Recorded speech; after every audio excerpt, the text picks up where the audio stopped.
55, que nos dé tiempito de prosperar. Prosperar, progresar. Está bien. Tiempo. Que conste que como estoy de cumpleaños, hoy voy a escaparme del bullying sucesivo de... Uy, se tentó al lado para que le gustara. Ya hicimos el trato. Que le tira abajo un litro de 2 galones de limonada y llegó bueno. También. Eso no está incluido, pero... Galones de limonada. De albahaca. Y con asado incluido. Ah, sí. Bien, vamos a empezar. Vamos a entregarle este momento al Señor, como Él se merece, con el respeto. Padre nuestro, gracias por la vida que nos has dado y a la vida a la que nos has llamado, Señor, a ser partícipes. No siendo dignos, Señor, tú nos has escogido, te has inclinado hacia nosotros y nos has mirado, nos has llamado a cada uno, Señor, de manera especial, única, contra todo pronóstico humano, Señor. Para ti somos gratos y agradables, y eso solo lo puedes entender tú, Señor, y nosotros solamente podemos decir gracias. Gracias por estar contigo, gracias por saber que existes, porque allá afuera hay un debate en el mundo tan solo por pensar si existe algo sobrenatural o no, si existe Dios o de dónde provienen las cosas. Y nosotros no solamente sabemos eso, sino que el hacedor de todo se inclina y transforma nuestras vidas y se preocupa por nuestros problemas, por las intenciones de nuestro corazón. Y no quedándote, Señor, contento con eso, nos das vida eterna, nos das tu Espíritu Santo para que more en nosotros. Y por si fuera poco, Señor, nos das incluso dones y una participación, Señor, de tu esencia. Padre, gracias. Que no se diga aquí cosa alguna, Señor, que no esté en conformidad con tu voluntad. Si es así, Señor, erradíquela primeramente de quien habla. Mas si es para edificar, en el nombre de Cristo Jesús, hoy yo te pido que hablemos, Padre, y hablemos tu palabra. Y esta palabra la comprendamos y la podamos poner por obras en el nombre de Cristo Jesús. Amén. Bien.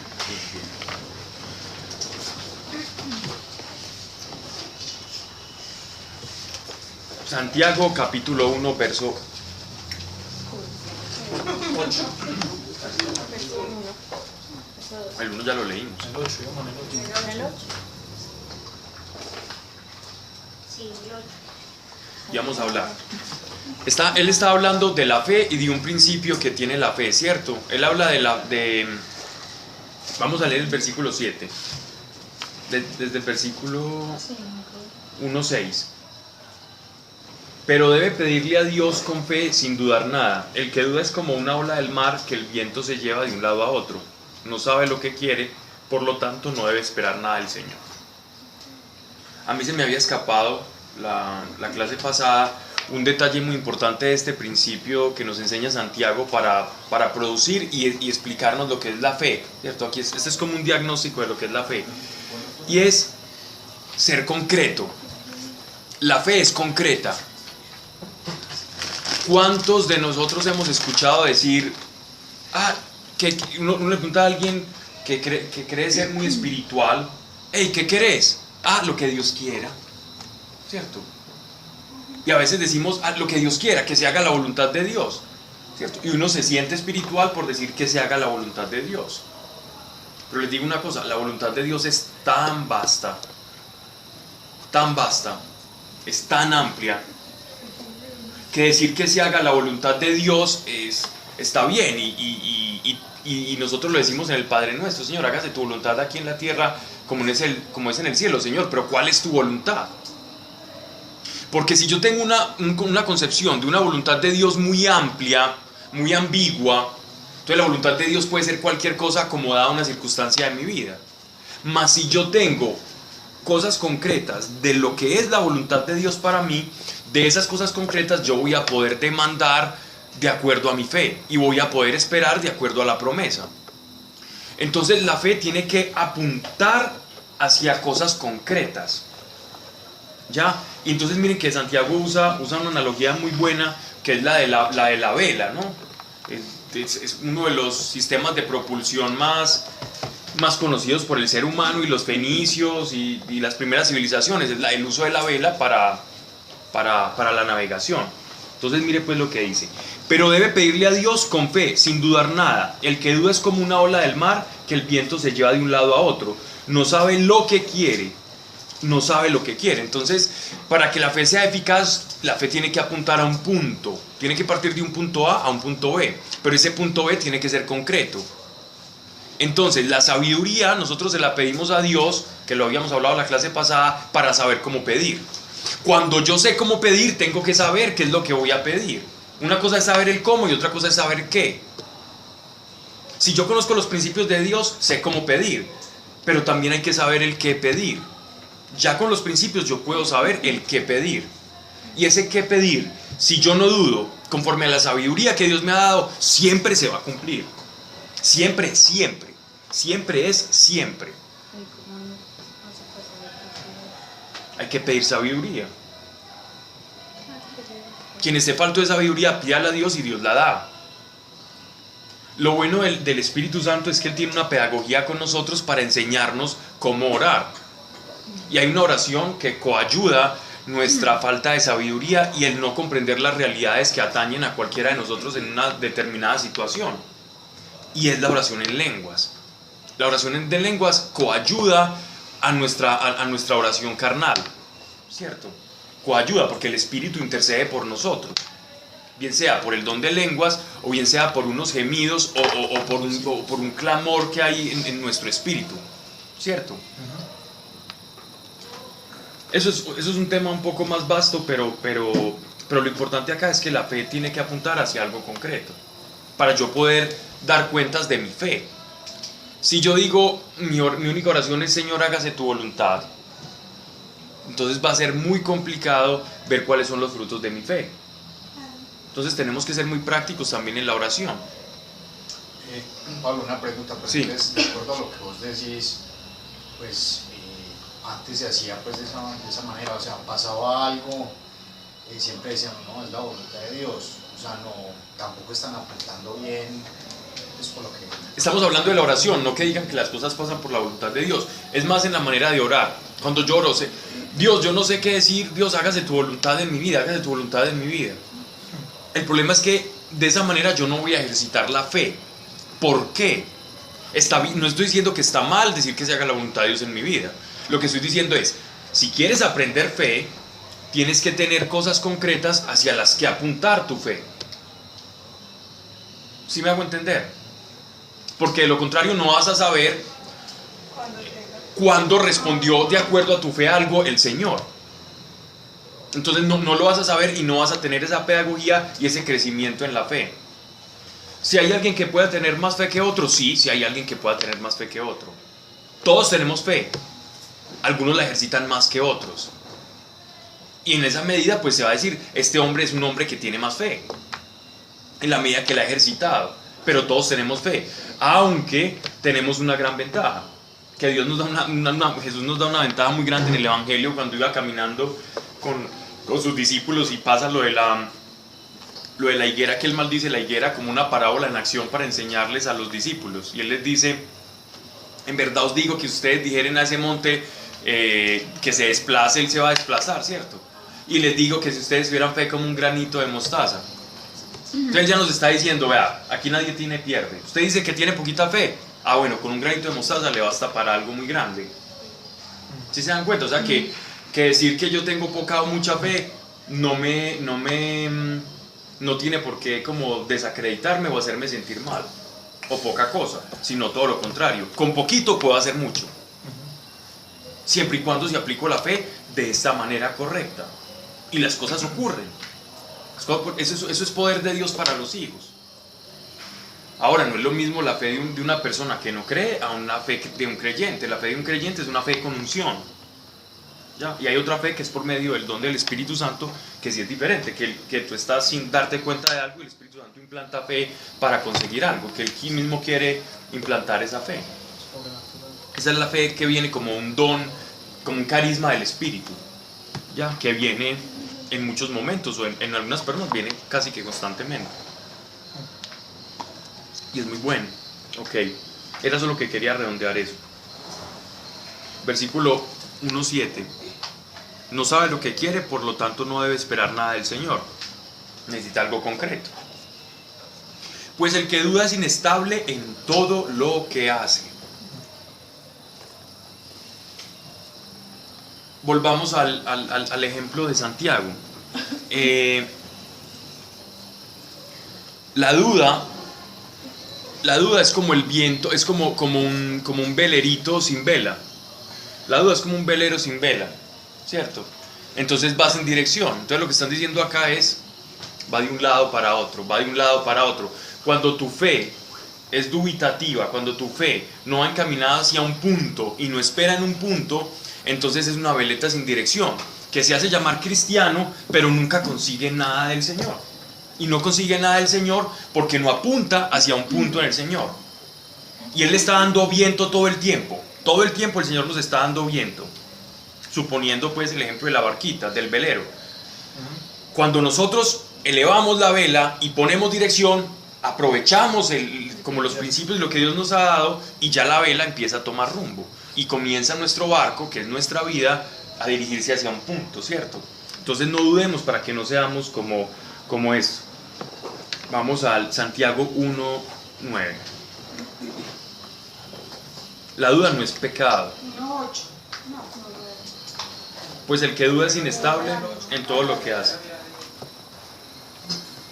Ahora, ya él aquí ya va a empezar a hablar de otra cosa que va un poco encadenada a esto. Un poco es un poquito.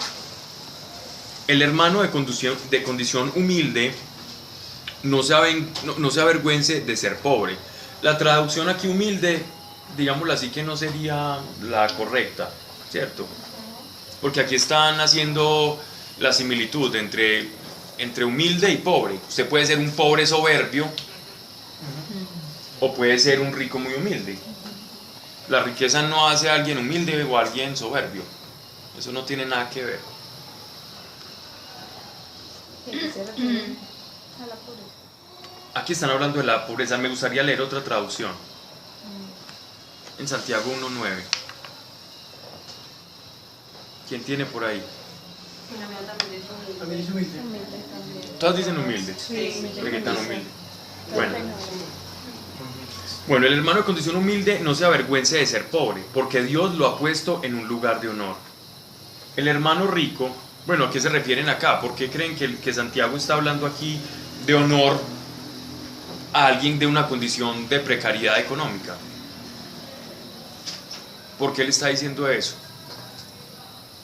Alguien de precariedad económica. Sí, ¿por qué Santiago le está diciendo Honor.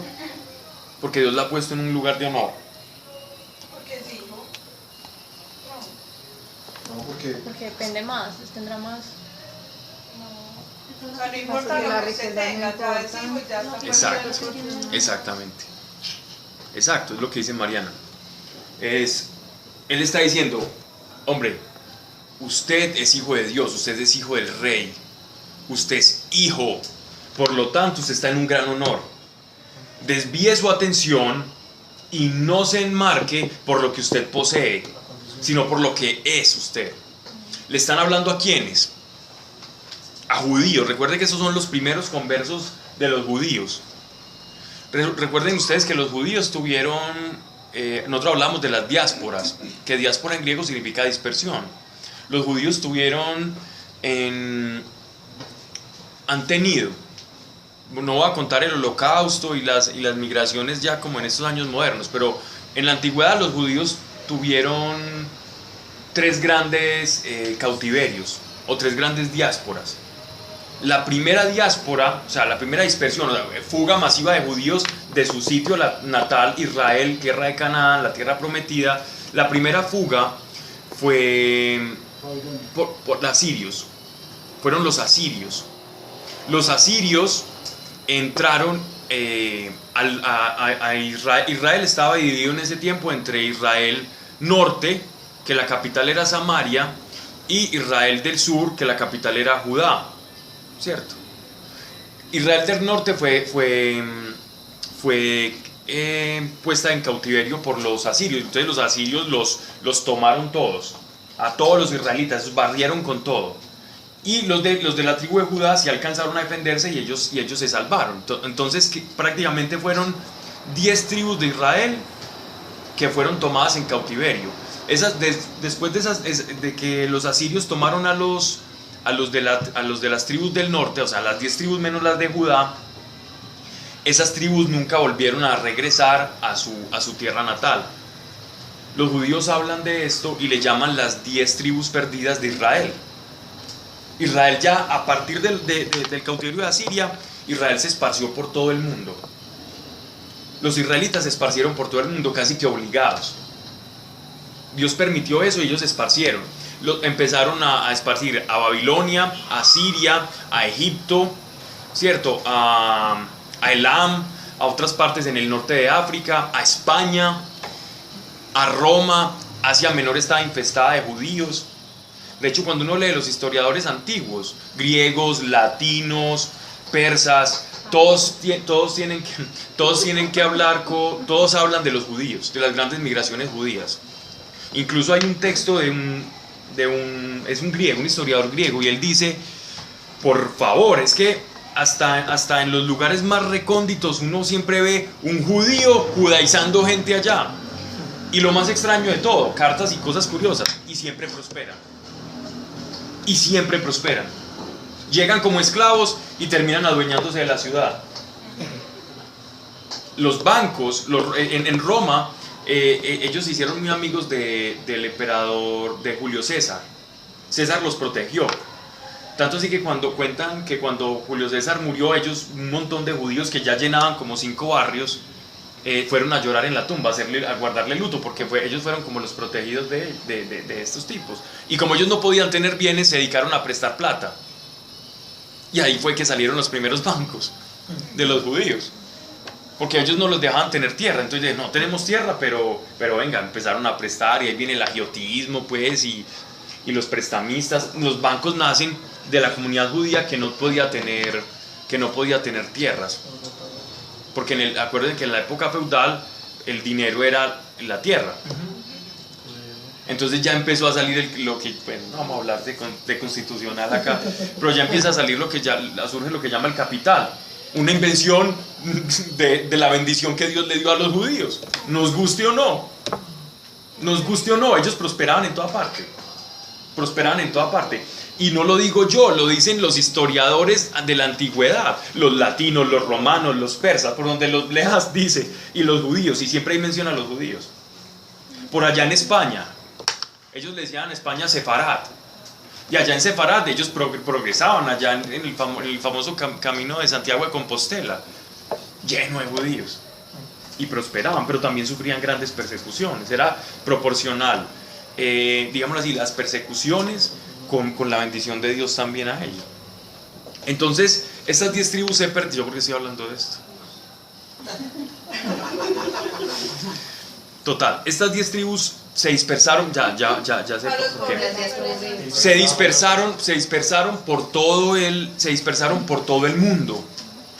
Gracias a que estos judíos se dispersaron por todo el mundo, se han encontrado sinagogas en todo el mundo conocido que abarcaba el Imperio Romano. Y gracias a que esas tribus tuvieron una dispersión, fue que el cristianismo llegó hasta donde llegó. Porque el cristianismo primero se predicaba en las sinagogas, y en las sinagogas de la diáspora. Cuando Pablo llegaba a un lugar, siempre llegaba a predicarle a los judíos, nunca a una casa gentil, salvo que el Espíritu Santo lo pusiera o le revelase a alguien en el camino, porque él no perdía el tiempo para predicar. Sin embargo, ellos siempre llegaban a una sinagoga y le predicaban a los de la diáspora. A estos judíos es que les está hablando Santiago. Todo eso para decir eso, bueno. Pero Santiago les está escribiendo porque en la diáspora, entonces los judíos que ya tenían tantas heredades y eso, todavía veían mucho como la diferencia entre la bendición de Dios dependía mucho del grado de bendición material. Entonces, como él estaba educando a unos judíos tan judíos en el cristianismo, y él como heraldo del evangelio, como apóstol, él tenía que enseñarles cuál era la diferencia o cómo se complementaba el Antiguo Testamento y el Nuevo. Entonces él les está enseñando, no, mire, es que usted no es por lo que tenga, la bendición ya es por lo que Dios hizo por usted espiritualmente, ¿cierto? No discriminen como discriminaban antes a las personas, porque el judío discriminaba, el pobre es porque no cumple la ley, porque Dios no lo bendice. Él les está abriendo los ojos a todos esos judíos de la diáspora y les está diciendo, miren, las cosas en la gracia del Señor ya no son así, ya no son así.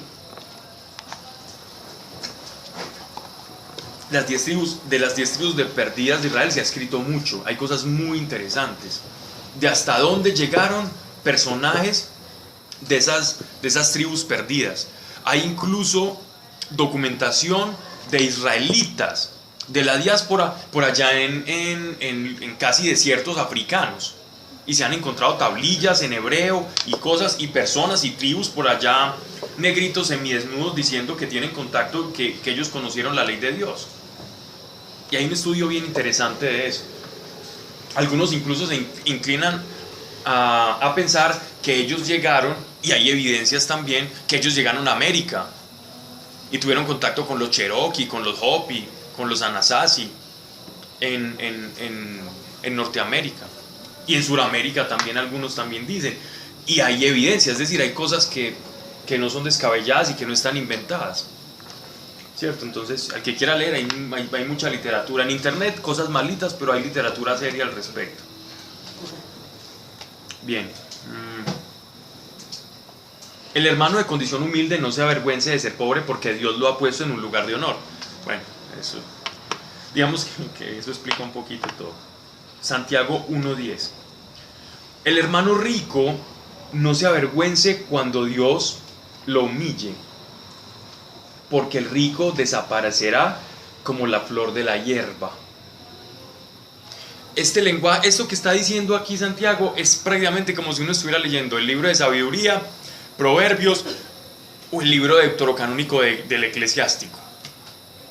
Está hablando en puro lenguaje Antiguo Testamento, con sentencias del Antiguo Testamento, para un público muy judío. ¿Qué les está diciendo? Un poco como lo que hablábamos en Eclesiastés, que su vanagloria, o que lo que haga gloriarse a usted, no dependa de su posesión. Busque su verdadera posesión. Que lo otro ahí está y es bueno, y ya sabemos que es bueno porque lo leímos en Eclesiastés, eso es bueno, pero hay algo mejor, que el otro simplemente sea un adorno, no más. Que recuerden, Santiago 1:11, cuando sale el sol hace calor y se seca la hierba, la flor se cae y ahí termina su hermoso aspecto. Así pasa con los ricos, en un momento los vemos ocupados en sus negocios y de pronto mueren. Es lo mismo el Eclesiastés, les está diciendo, recuerden, el que tiene todavía su concepción en la materialidad de las cosas, todavía no ha comprendido la grandeza de Cristo, porque nuestro tesoro está en los cielos, nuestro tesoro está en los cielos. De esto hemos hablado tanto que yo creo que puedo pasar de largo, ¿cierto? ¿Quién dijo sí? Sandra. Afortunado el que mantiene la fe cuando es tentado. Este pasaje es da tanto de qué hablar. Afortunado el que mantiene la fe cuando es tentado, porque recibirá el premio de la vida eterna que Dios ha prometido a los que aman. Afortunado el que mantiene la fe cuando es tentado. ¿Qué es la tentación? ¿Qué es la tentación? Pablo, cuando dice habla de corona de vida, se está refiriendo a la salvación. De Estéfanos. Sí, de la... O sea, que están hablando de una tentación que lleva es como a desviarse del todo del camino, no O a una tentación prueba como también por cotidiana. la cabeza. Pero yo pensaría que por precisamente cuando se está hablando de salvación, de corona de salvación se está refiriendo a una tentación de desviarse, es decir, de alejarse de Dios, De no perder de una fe. tentación de lo cotidiano. Mira, lo que estás diciendo es cierto si lo escribiera el apóstol Pablo. Si lo escribiera el apóstol Pablo, así es. Pero en este caso él lo está escribiendo para judíos. Ya te voy a decir cuál es la diferencia. Si el apóstol Pablo lo escribiera, el apóstol Pablo la tenía clarita con la división entre el mundo gentil y el mundo judío, porque él era el apóstol a los gentiles. Pero en este caso, él está hablando de las obras, de las obras que nosotros hagamos acá, cómo son compensadas en la vida eterna, sí. Pero él va, esa es como la introducción para hablar de las obras y la fe, de las obras versus fe. ¿Sí me hice entender o no? Sí, sí. Okay. Pero quedamos sin saber cuál era la tentación ahí. Entonces, ¿qué es tentación? ¿Cómo la prueba? ¿Qué es tentación? Hacer lo contrario a lo que Dios nos dice que hagamos. Pues es No, porque es la oportunidad. Es como una propuesta, como una invitación. Por sus propias pasiones. una debilidad. Eso dice ahorita. Todo aquello que se le presenta que lo aleja a uno de Dios. Lo vamos a poner muy simple. Tentación, No, mentira. sí, Son es un vicios deseo. Es un deseo. malsanos.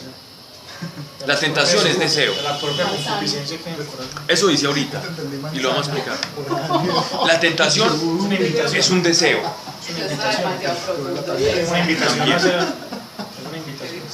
Pero es una invitación que nace de mí, ¿cierto? Pero entonces la tentación es deseo. Es desear algo. Eso es tentar. Cuando yo deseo algo contrario a la voluntad de Dios. Sí, tentado.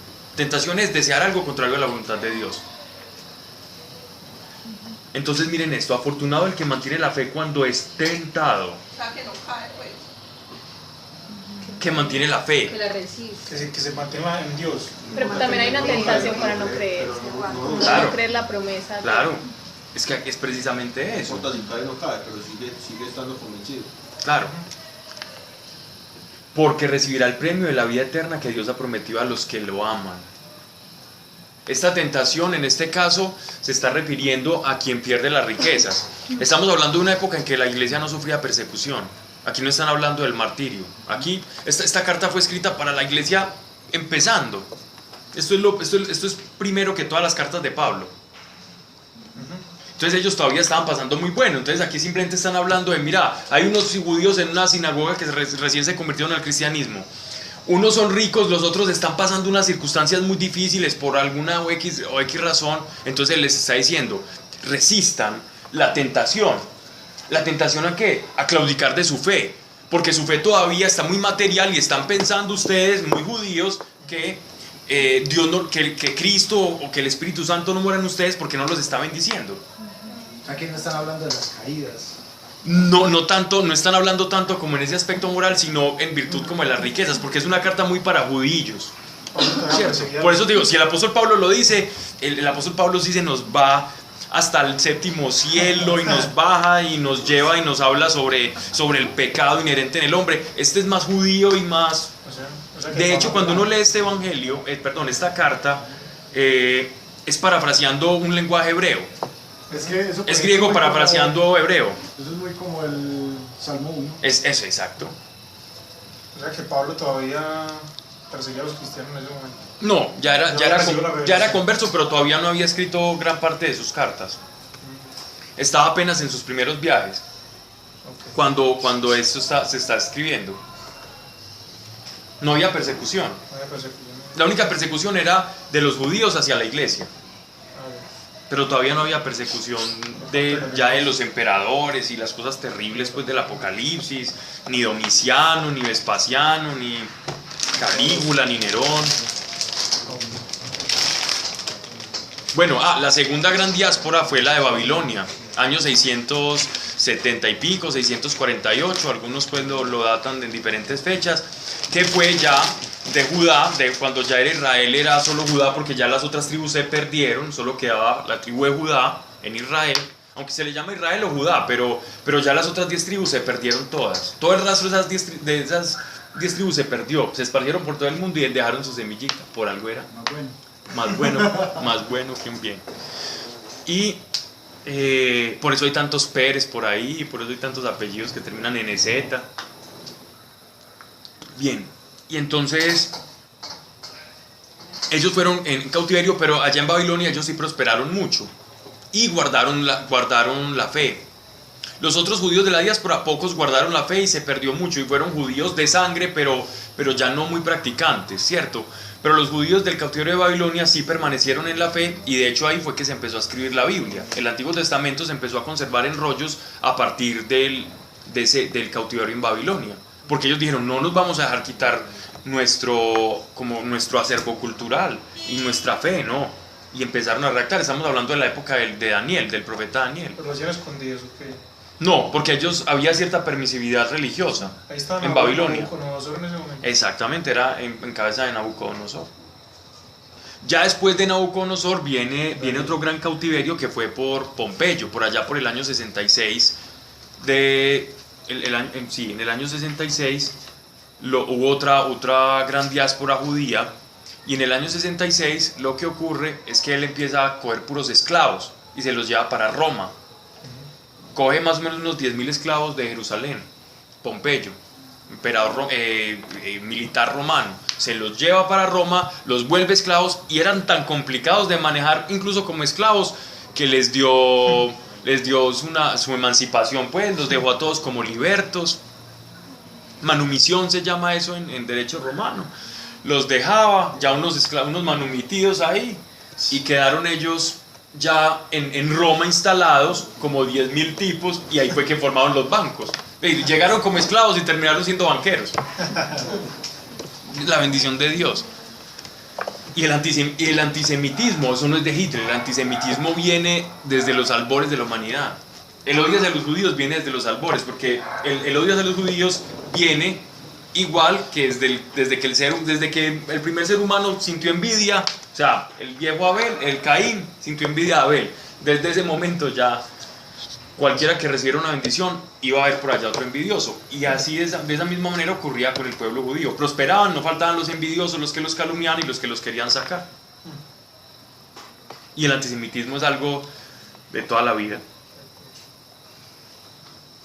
Bien. No estoy diciendo que todos los judíos que son buenos, no, hay de todo, pero Dios lo que promete lo cumple. Bien. Sigamos. Cuando alguien tenga una tentación, no diga que es tentado por Dios. O sea, Dios no pone deseos hacia el pecado. Tentación igual deseo, Dios no pone deseos hacia el pecado. O sea, que Dios no puede tentar. ¿Por qué les está diciendo que Dios no puede tentar? Porque había una justificación que era discusión entre los círculos de los rabinos de la época de Jesús y de mucho antes. En el Talmud babilónico, por ejemplo, están las discusiones. Incluso está la discusión de la mano izquierda y la mano derecha, la bendición de la siniestra y la bendición de la diestra. Entonces, ellos decían, ¿qué problema? Los judíos no comprendían cómo actuaba Dios, y ellos pensaban de esta manera muy simplista. Todo lo que pasa es por voluntad de Dios, es porque Dios quiere que pase. Entonces, pero cuando se preguntaban, bueno, entonces si alguien hizo malo y Dios es santo, ellos ya no sabían qué responder cuando ya habían afirmado todo el tiempo que todo lo que pasaba era porque era voluntad de Dios. Entonces ahí se comenzaron a armar unas discusiones que uno lee en el Talmud. Yo he leído las discusiones, son muy simpáticas. Entonces los rabinos escriben, entonces está la tendencia al bien, la tendencia al mal en cada ser humano. Si Dios quiere, yo tengo tendencia al mal. Si Dios quiere, yo tengo tendencia al bien. Sabes que, Pablo, para que te interrumpa, pero mira, por ejemplo, en estos días estaba viendo una entrevista que le estaban haciendo a un rabino. Ajá. Porque en Israel se está presentando mucho homosexualismo. Ah, sí, Tel Aviv es la capital mundial. Y entonces le preguntaban al rabino por qué él aceptaba como los homosexuales, y en la Torá eso está prohibido. Él decía, es que yo sé que está prohibido, pero si Dios lo hizo con esa característica, yo tengo que aceptar la voluntad de Dios. ¿Y de quién soy yo para cuestionar lo que hace Dios? Lo que estás diciendo ilustra perfectamente el pensamiento del Talmud babilónico y siguiente. Porque el judío no es capaz, no contemplaban, dentro de su teología ellos no contemplaban la voluntad permisiva de Dios. Es decir, cuando Dios permite algo, mas no lo aprueba. Ellos piensan que todo lo que Dios permite es porque lo aprueba de alguna u otra manera. Ellos no entraron en esa, porque ellos se quedaron en esa, como digámoslo así, como en esa revelación hasta ese punto. De hecho, el apóstol Pablo, uno le nota mucho de eso en la carta a los romanos. Uno le nota mucho de eso, pero como él, con la revelación del evangelio, él desenvuelve otra vez como esa maraña de discusiones del Talmud, y él la desenvuelve y él habla de la gracia santificante, de la renovación del espíritu, de la ley y del cuerpo de pecado.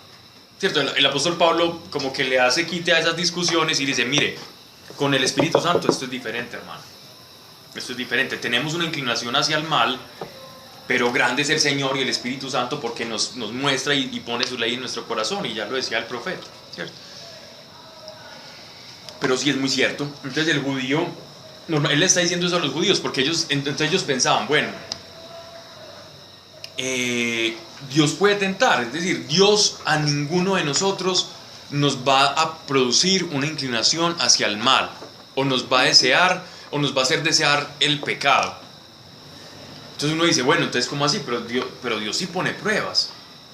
Pero es que una prueba es muy diferente a una tentación. De hecho, recuerden ustedes el pasaje de Abraham y su hijo Isaac. Cuando Abraham va subiendo al monte y le ensilla el burrito y toda la cosa, y le dice, bueno, entonces vas a sacrificar a tu hijo, al hijo de la promesa. Uno se pregunta, eso es una prueba de Dios. Eso ahí sí es una prueba. Sacrificar a su hijo es una prueba. Pero no es una tentación. En ningún momento él lo indujo a pecar.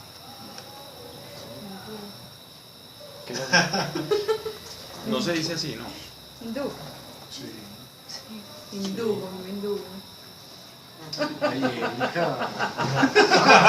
En que habíamos quedado el bullying.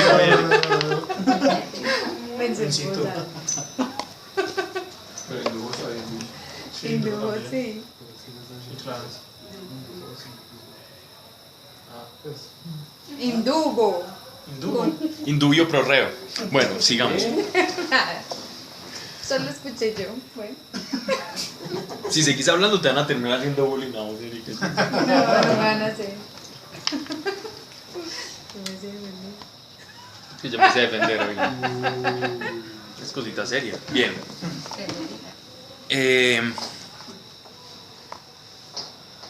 Entonces, Dios no puede tentar. Si Dios no tienta, entonces ¿de dónde viene la tentación? Dios sí puede probar, sí. Y en Isaac él probó la fe de Abraham. ¿Cómo probó la fe de Abraham? Dios ya sabía lo que iba a hacer Abraham. Todos sabemos que Dios es omnisciente. Al ser omnisciente lo conoce todo. Es decir, el futuro no es un problema para Dios. El futuro para Dios es el presente. O sea, que Dios sabía que Abraham no iba a matar a Isaac. Pero entonces, ¿cómo se dice? ¿Por qué probó la fe? Es decir, para que Abraham entendiera lo que es la fe. Entonces, la prueba es una enseñanza. La prueba no es para ver Dios si uno cae o no cae. Eso sería tentar. Por eso es muy diferente. ¿Cierto? Es muy diferente. Y por eso dice que Dios no nos da a cada quien más de lo que podamos soportar. Es decir, Dios no nos va a tentar. Dios nos va a capacitar y nos va a enseñar. Yo recuerdo cuando practicaba las tablas de multiplicar con mi papá. No me lo recomiendo como tutor a nadie, pero... Bueno, pero me las aprendí. ¿Cierto? Y fue maluco, pero me las aprendí. Ahora yo puedo escuchar un sacerdote que decía que la tentación no está por encima de la libertad que tenemos. Exacto. También se podría decir de esa manera. ¿Nos explicas eso, por favor? Sí, no está por encima del libre albedrío. Ok.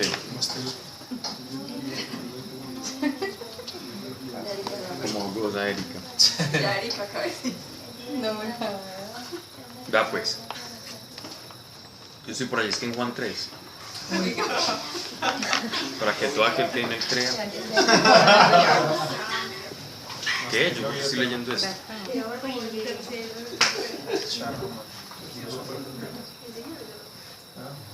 Lo que estamos hablando ahorita con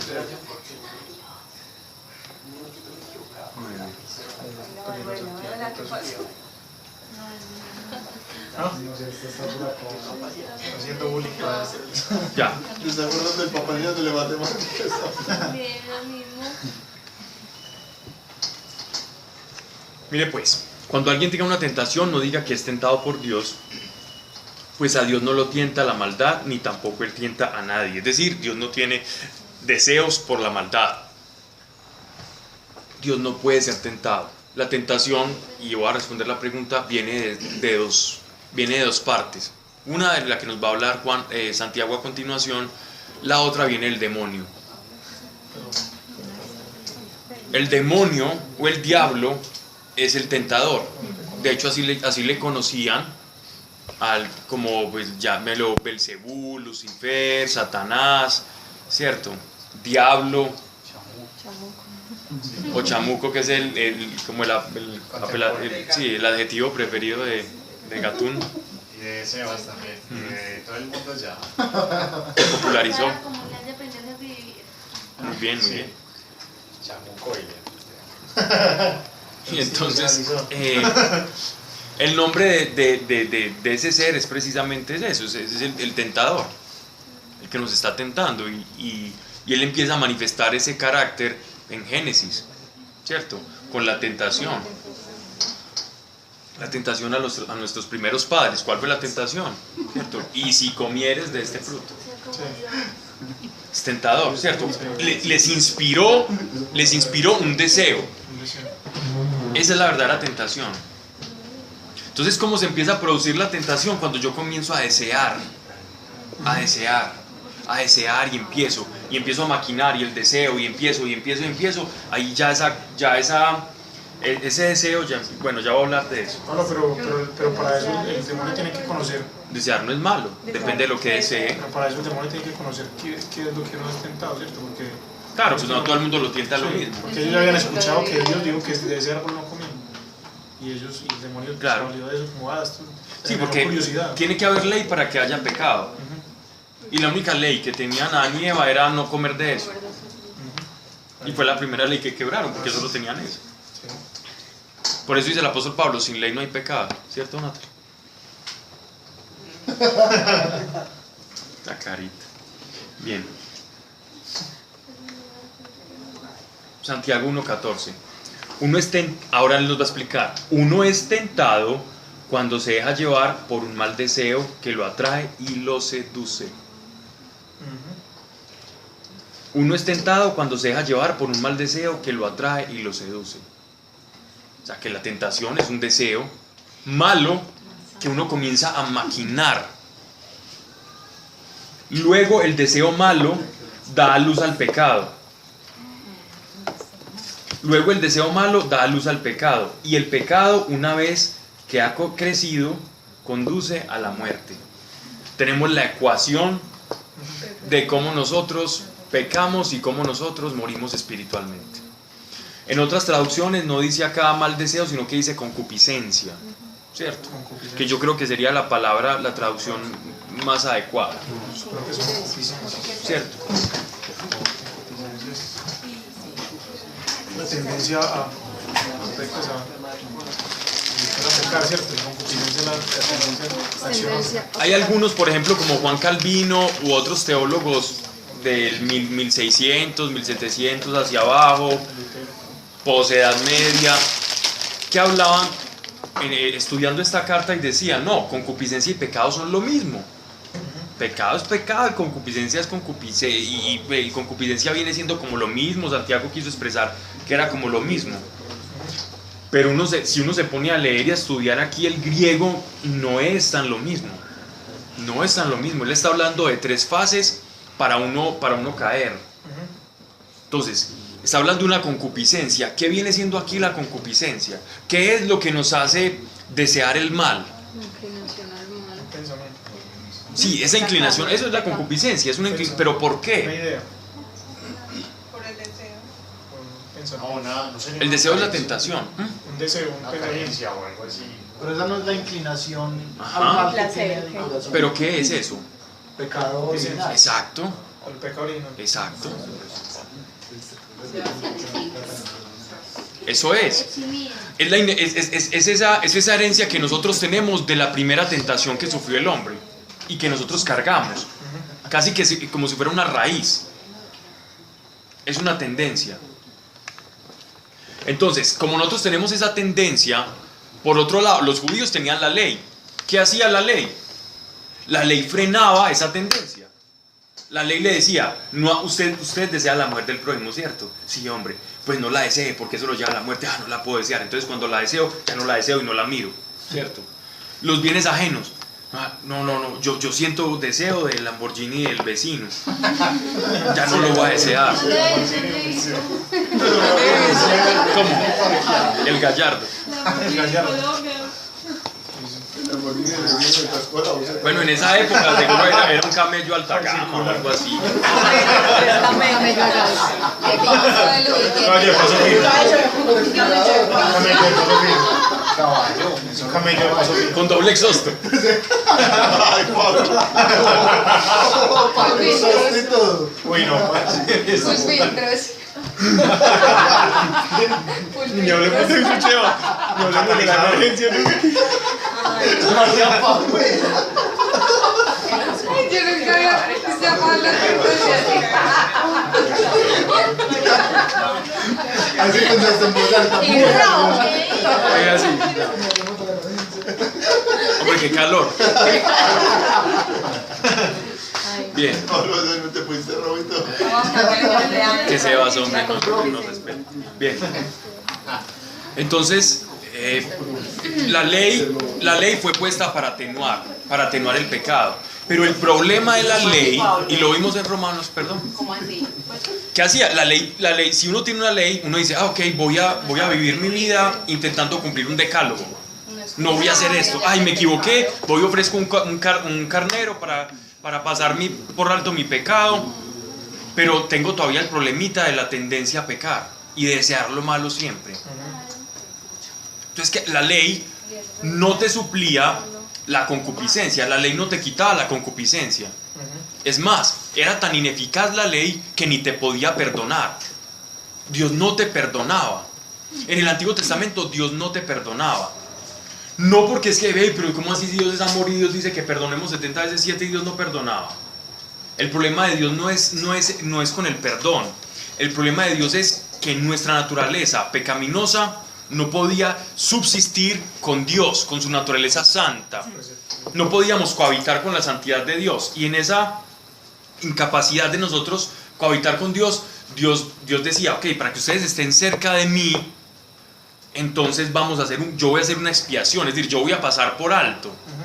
Pero el problema sigue ahí, hasta que yo venga en carne propia y mueran y entregue mi sangre por todos ustedes, que es la única que les va a cubrir a ustedes el pecado. Entonces, de esto es lo que él está hablando acá. Entonces, esa concupiscencia seguía ahí y eso era un problemita.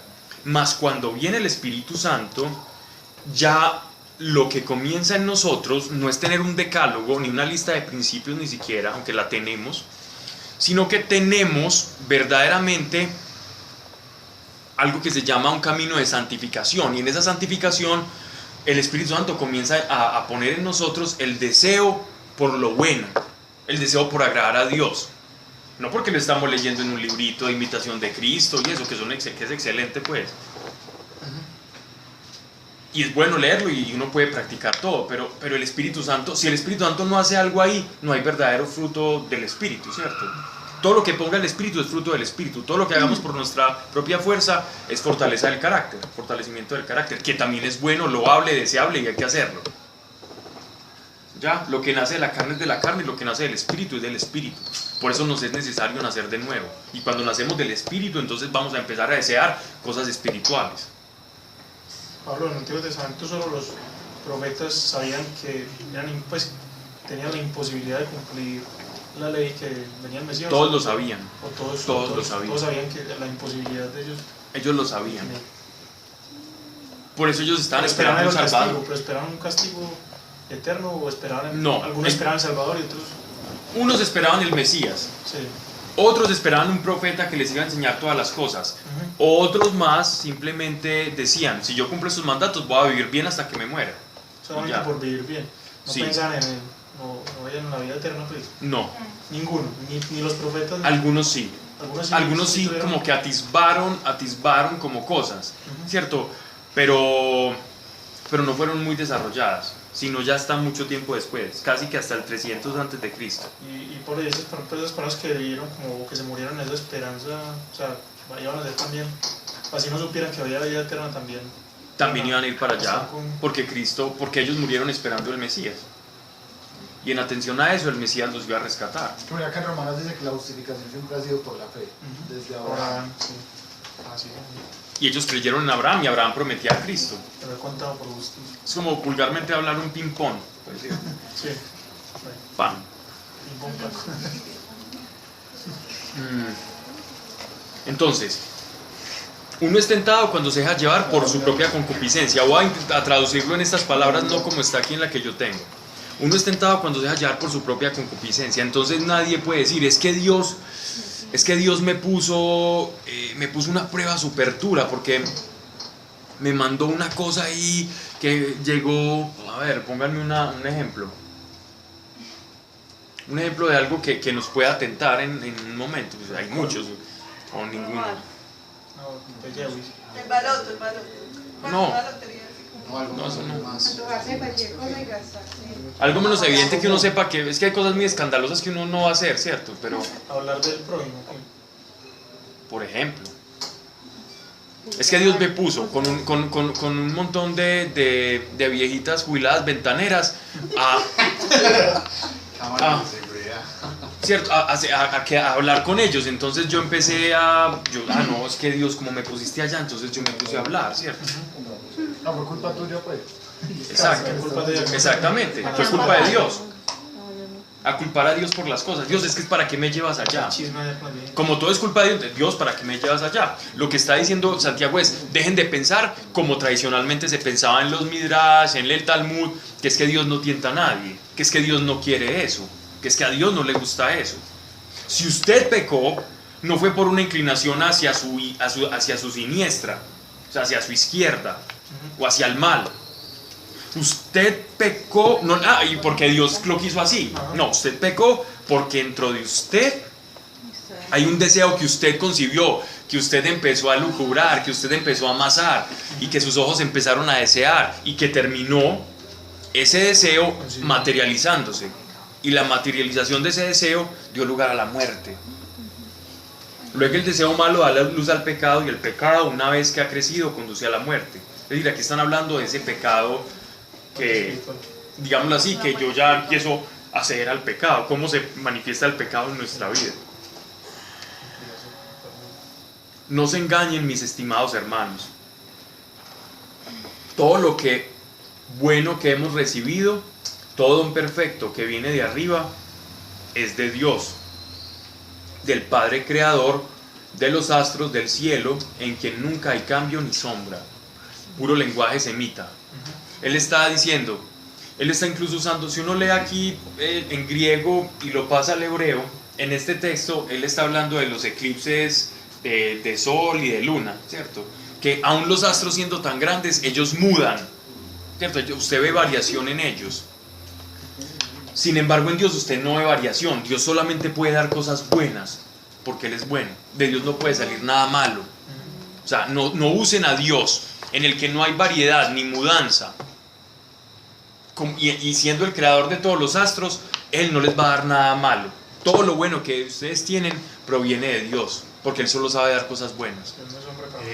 Pablo, yo creo que también pues se remite como a la justificación del hombre, al no evitar de pronto el pecado. A veces, claro, porque generalmente pasa eso y dicen, no, ¿por qué me pasa esto? Sabiendo que, o sea, es como la justificación, algo que de antemano ya debiste haber como manejado. sabías que estaba mal hecho.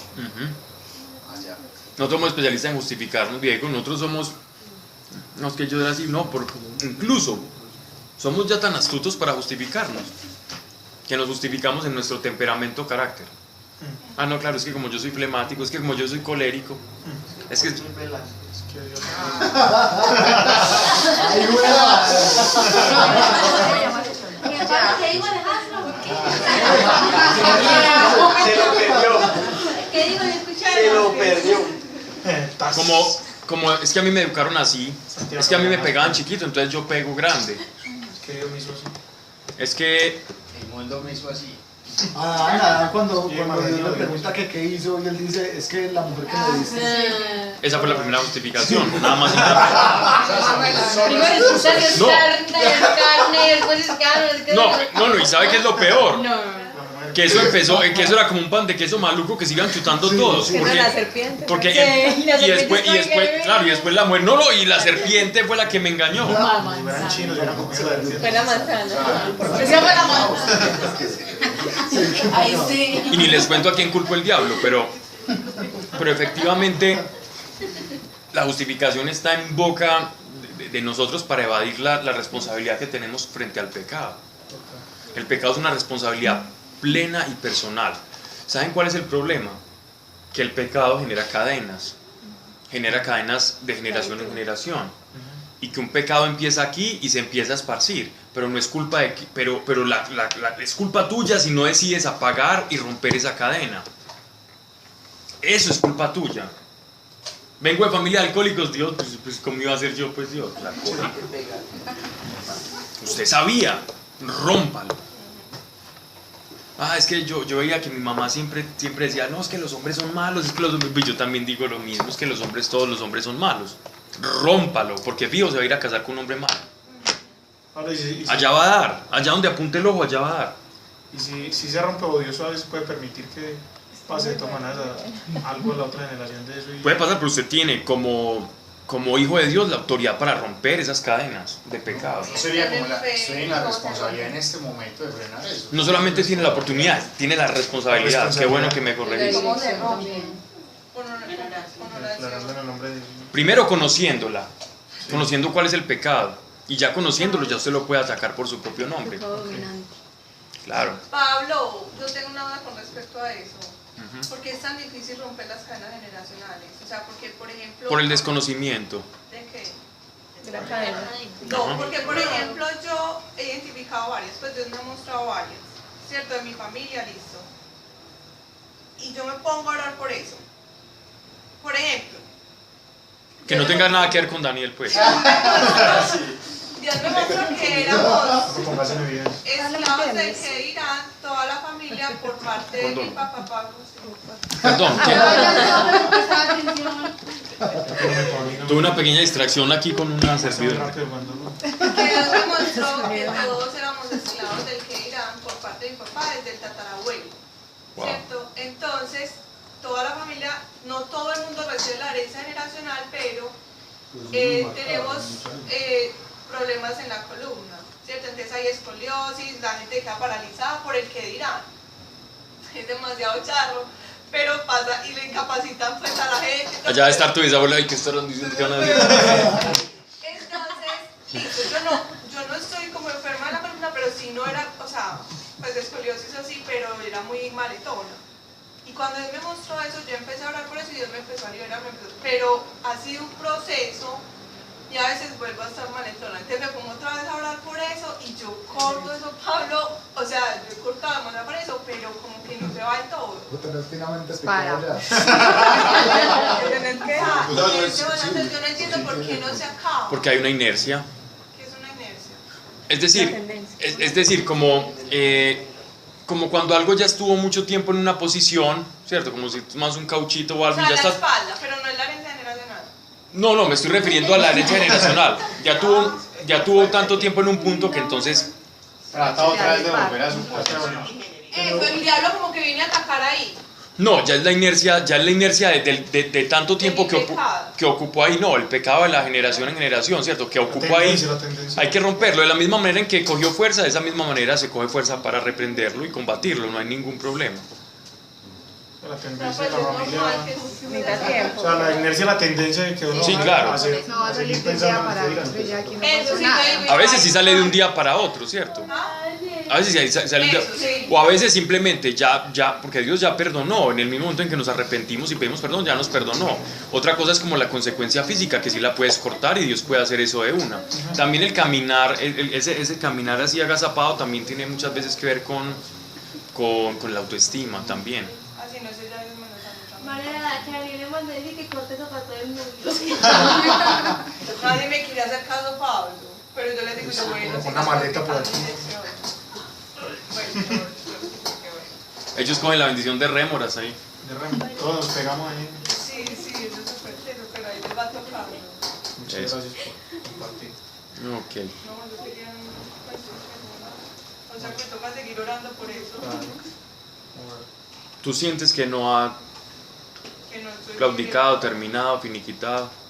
Pero es que yo he visto que eso, o sea, también uno puede romper con esas cosas, pero igual Dios, he visto yo, se vale muchas veces de eso para enseñarnos cosas. Claro. Y llega el momento en el que Dios lo rompe. O sea, eso ya está roto, ya está hecho. Es como cuando Dios dice, es que todo yo ya lo tenía planeado desde antes de la fundación del mundo. Ya las cosas estaban hechas. Entonces ya está hecho, pero tendrá su cumplimiento en el momento en el que Dios diga, ya es tiempo. Entonces ya está roto, ya está roto. Eso sí, eso es como, mi pregunta O sea, es yo pensaría que si vos tenés la fe, ya considera eso roto. Es decir, tu generación no va a sufrir Es eso. como el caso. Mari, es como el caso de Isabel con lo del asma. Poco a poco. Que Dios la ha ido sanando, exacto. Y le enseñó en el tiempo. Es que, Señor, le mostró eso. ¿cómo lo va a hacer Dios? No sabemos. ¿Qué lo va a hacer? Sí lo va a hacer. Cuando- El tiempo tampoco lo sabemos. ¿Qué lo va a hacer? Lo va a hacer. Y cuando habla del pecado que habita en mí. Eso es Romanos. Por eso, entonces, Se está refiriéndose a esto mismo. pues como que está en la carne y no se va a quitar sino hasta que llame. Lo O sea, mismo que igual el mi deseo deseo. interior es No, otro. es refiriéndose como al pecado original. Ah, ya. Original. Más que a un pecado específico. Acabamos de resolver la historia. El misterio. Sí. Bueno, entonces, Santiago 1:18. Uy, este uno sí tiene versículo. Dios, por su libre decisión, nos dio nueva vida por medio del mensaje de la verdad, para que nosotros fuéramos lo mejor que se le ofrece a Dios de la creación entera. Dios, por su libre decisión, o sea, nada en nosotros, pura gracia, nos dio nueva vida por medio del mensaje de la verdad, para que nosotros fuéramos lo mejor que se le ofrece a Dios en la creación entera. Él les está hablando, ellos estaban muy familiarizados con este concepto. ¿Recuerdan ustedes la fiesta que los judíos celebraban, que llamaba la fiesta de las primicias? De darle lo mejor. La fiesta de las primicias era cuando ellos tenían una cosecha, lo mejor de los frutos lo ofrecían al templo, se lo ofrecían a Lo que Dios. hizo Adán. Pues le dan todo, ¿no? Lo quiso Adán y lo quiso Abel. Pero eso es para ellos cuando Dios cuando les dio Moisés al faraón que los dejara celebrar la fiesta. ¿O no? Era Exactamente, sí, pero creo que ahí iban a celebrar en la Pascua. la Pascua. Era la Pascua que iban a celebrar, pero sí era una fiesta de esas. No la Pascua, pero sí era la fiesta de las primicias, y ellos celebraban entregando y ofreciendo, digámoslo así, como lo mejor del fruto de la cosecha a Dios. Lo que Santiago les está diciendo a ellos es: ustedes son las primicias, ustedes son lo mejor que Dios seleccionó y los separó. Eso es la iglesia, esas son las primicias de Dios. Entonces, por eso, pero ¿por qué les está diciendo eso? No les está dando como un pañito, una cosita, no. Él les dice, primero, porque es la verdad. Y segundo, para que ellos no piensen que por el pecado, ¿cierto?, o por las tentaciones son lo peor, sino que ellos se tienen que cuidar precisamente del pecado, porque ellos son lo mejor. Y usted lo mejor lo cuida, ¿cierto? Usted lo que cree que es bonito, que es valioso, pues usted lo cuida más. Pero usted es como el celular nuevo. Uno ya después lo deja de cuidar, pero al principio uno lo cuida como que más. Y si tiene una cosita uno a la mano, llega y le hace así. Y ya después eso es lleno de rayones, todo relajado. Despellejado por todos lados, la batería inflada. No creo que solo me pase a mí. ¿Cierto? Y así pasa con todo. Que no puede pasar, eso no puede pasar con los esposos ni con las esposas. Cualquier parentesco con la realidad. ¿Cierto? O sea, cualquier Eso ya lo puso Adam, ya lo sabe que ven los hombres. La tendencia. Que la mujer que me dice. No hablemos mucho que quedamos como las de perder, yo creo. Sí. Eso está bien, Sebas, que digan eso. Pero viéndolo bien no fue Eva la que... No. Pero Pablo, yo creo que... Esa fue la manzana. Esa fue la manzana. Si miramos desde el hebreo, yo creo que... Ah, sí, desde el hebreo, hermano, nos cayó la... Y si leen los proverbios, hablarán de la mujer Virtuosa, sí, la que adultera. Pero también Ah, sí. Ok. ¿También qué? No he visto ese versículo. Sí. Y se lo sabe y todo. Bien hecho. ¿Proverbios qué?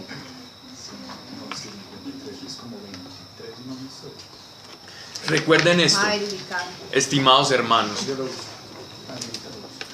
Estén más dispuestos a escuchar que a hablar.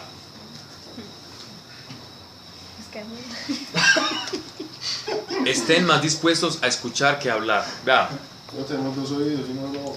no hay casi ningún filósofo, sabio, erudito, literato, que no haya dicho esto. Es mejor escuchar y es más sabio escuchar que parlotear. Lo han dicho todos. Cicerón, por allá hay otro, Zenón, Aristóteles, Confucio. Todos esos pensadores han dicho esto. Santiago también. Recuerden esto, estimados hermanos, estén más dispuestos a escuchar que a hablar. Para enojarse. ¿Por qué? Por la boca muere el pez. No dispuesto a escuchar. Porque por la boca muere el pez. No, cuando el problema de hablar mucho es que el que habla mucho observa poco. Y el que observa poco de nada tiene que hablar. Entonces lo que va a hablar es de nada. Porque observa poco. ¿Sí ven? Es muy simple. Está Sandra, si es verdad. Que si ven, es que no Se atiende. Juan Andrés, yo te pongo la mano ahí. Sí, no veo. Sandra. ¿Cómo lo están declarando así, Santiago? Ese repertorio de Sandra.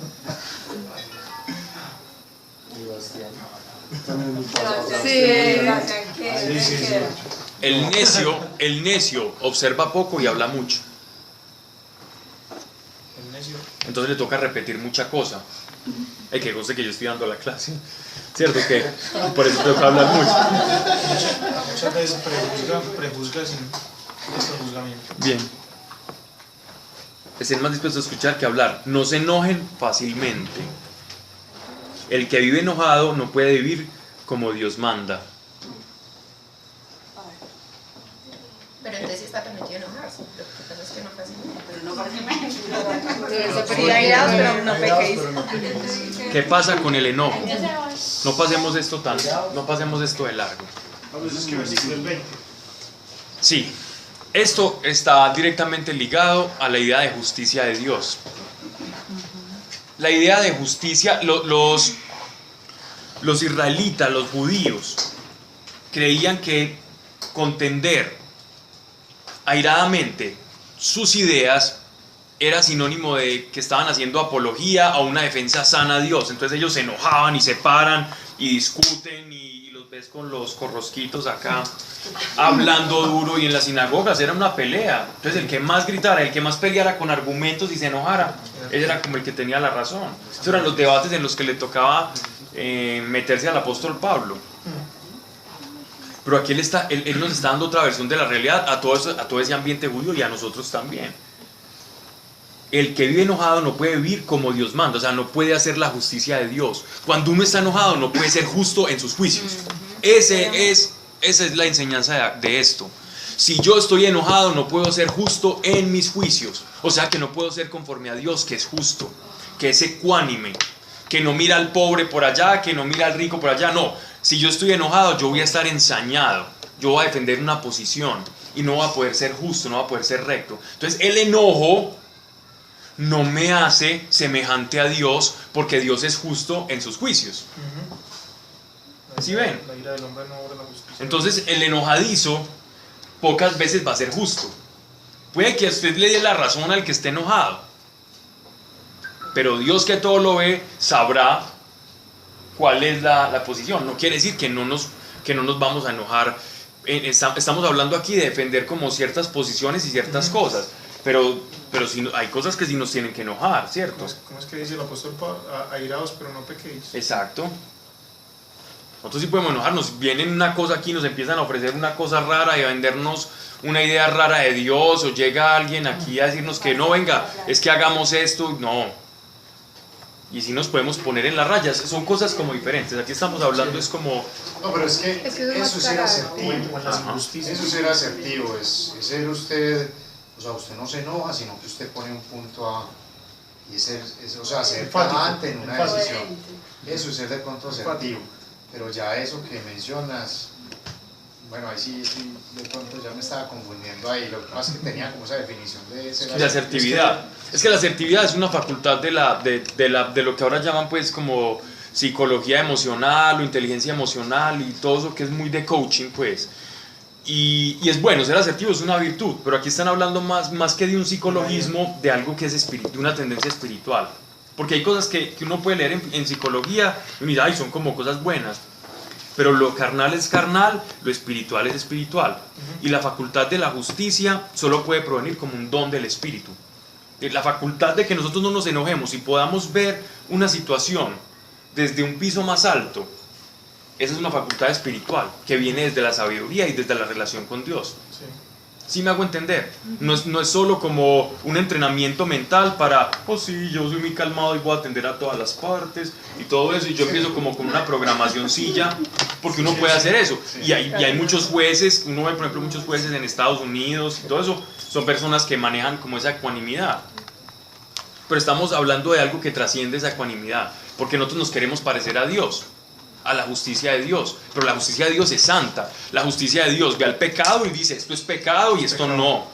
El juez ecuánime asertivo dice, ah no, todo es permitido, esto es una democracia, tú puedes hacer esto, el aborto no, eso es del derecho a la mujer. Eso es una persona asertiva, pero Dios dice, eso es pecado.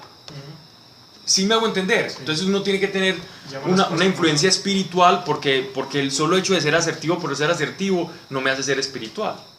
¿Sabes qué? A mí me pasó una vez, Pablo, que estaba en un grupo pues, de estos de WhatsApp, pusieron algo.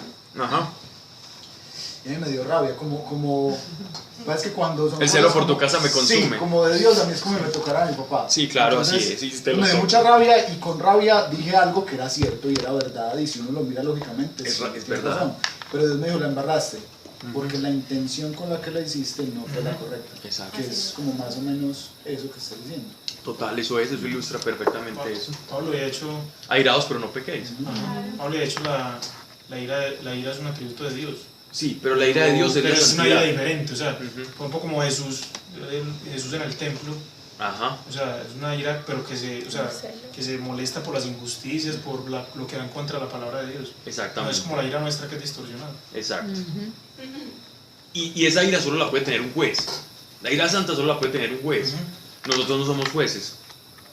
Ninguno de nosotros está autorizado para juzgar. Ninguno. Nosotros podemos juzgar un pecado como pecado. O una doctrina. O una doctrina.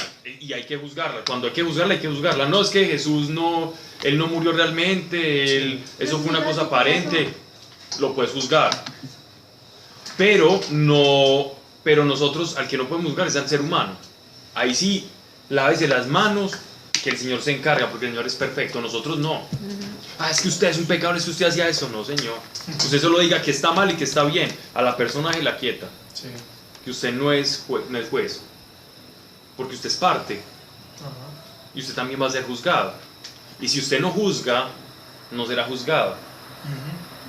Si usted juzga, será juzgado. Si usted condena a su hermano, Será.